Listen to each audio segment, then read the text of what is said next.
आज का एपिसोड सारू सीरियल के दर्शकों के लिए बेहद चौंकाने वाला और भावनाओं से भरा हुआ साबित हुआ। कहानी की शुरुआत एक शांत माहौल से होती है, जहां सारू अपने परिवार और अपने रिश्तों को संभालने की कोशिश कर रही है। लेकिन जैसे जैसे कहानी आगे बढ़ती है, वैसे वैसे परत दर परत सच्चाइयां खुलती जाती हैं और दर्शकों को एक ऐसे झटकेदार मोड़ पर ले आती हैं, जहां अन्नपूर्णा पर धोखाधड़ी का आरोप लगाकर पुलिस उन्हें गिरफ्तार कर लेती है। पूरा घटनाक्रम बेहद नाटकीय तरीके से प्रस्तुत किया गया है। सारू, जो अब तक अपनी दादी अन्नपूर्णा को हमेशा मासूमियत और सच्चाई का प्रतीक मानती थी, अचानक पुलिस के सामने खड़ी होकर अविश्वास में आ जाती है। पुलिस इंस्पेक्टर घर पहुंचते हैं और सबके सामने अन्नपूर्णा को धोखाधड़ी केस में पकड़ने का वारंट दिखाते हैं। जैसे ही इंस्पेक्टर कहता है कि अन्नपूर्णा जी, आपको हमारे साथ चलना होगा, पूरे परिवार पर मानो बिजली गिर जाती है। दृश्य इतना भावुक है कि दर्शक भी पल भर के लिए सांसें थाम लेते हैं। सारू की आंखों में आंसू हैं। वह चिल्लाकर कहती है, यह सब झूठ है, मेरी दादी ऐसा नहीं कर सकती। लेकिन सबूतों के ढेर के बीच वह अकेली पड़ जाती है। इस घटना ने न सिर्फ कहानी को नया मोड़ दिया, बल्कि दर्शकों के बीच भी जिज्ञासा जगा दी है कि आखिरकार इस षड्यंत्र के पीछे असली खिलाड़ी कौन है। इस सेक्शन में एपिसोड का हर दृश्य बारीकी से दिखाया गया है। पुलिस का आना, वारंट का दिखना, अन्नपूर्णा का चौंकना और सारू का टूटना, घर के अन्य सदस्यों की प्रतिक्रिया, पड़ोसियों का ताना और समाज का दबाव। कहानी यह साफ करती है कि अन्नपूर्णा के खिलाफ कोई बड़ी साजिश रची गई है। लेकिन सवाल यह है कि ऐसा कौन कर सकता है? क्या परिवार के ही किसी सदस्य ने फरेब किया है? क्या सारू खुद किसी जाल में फंस गई है? यही सब रहस्य दर्शकों को बांधे रखते हैं। दूसरे हिस्से में एपिसोड का सबसे बड़ा ट्विस्ट और गहराई से उभरता है।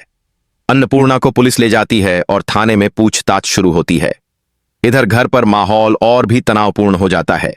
सारू को लगता है कि इस पूरी घटना के पीछे कोई ऐसा व्यक्ति है जो उसकी खुशियों को बर्बाद करना चाहता है। सारू अकेले बैठकर सोचती है कि कैसे उसकी दादी, जिसने जीवन भर ईमानदारी से जिया, उन पर इतना बड़ा आरोप लग सकता है। यह दृश्य बेहद मार्मिक है, जहां सारू अपने भगवान से सवाल करती है, अगर सच्चाई के साथ रहने वालों के साथ यही होना है तो फिर न्याय किसे कहते हैं? दूसरी ओर कहानी यह भी दिखाती है कि पुलिस के पास जो सबूत हैं, वे अन्नपूर्णा को दोषी साबित करने के लिए पर्याप्त लगते हैं। गवाह, दस्तावेज और बैंक ट्रांजैक्शन जैसी चीजें सामने आती हैं। लेकिन दर्शकों को यह भी एहसास होता है कि कहीं ना कहीं ये सबूत गढ़े हुए हैं। एपिसोड में एक और रहस्य खुलता है। सारू को पता चलता है कि घर के ही किसी सदस्य ने पुलिस को गुमनाम शिकायत भेजी थी। अब दर्शकों के सामने यह नया सवाल खड़ा होता है कि क्या यह गद्दारी परिवार के अंदर से हुई है? इस सेक्शन में दिखाया गया अमोन सा पापानी अरे ही अन्नपूर्णा की पुलिस स्टेशन में हालत, सारू का टूटा हुआ दिल और न्याय की लड़ाई लड़ने का संकल्प, परिवार के अंदर तनाव और शक की सुइयां, समाज का दबाव और रिश्तेदारों की बातें, सारू का दृढ़ निश्चय कि वह अपनी दादी को बेगुनाह साबित करेगी। एपिसोड का क्लाइमैक्स बेहद प्रभावी है।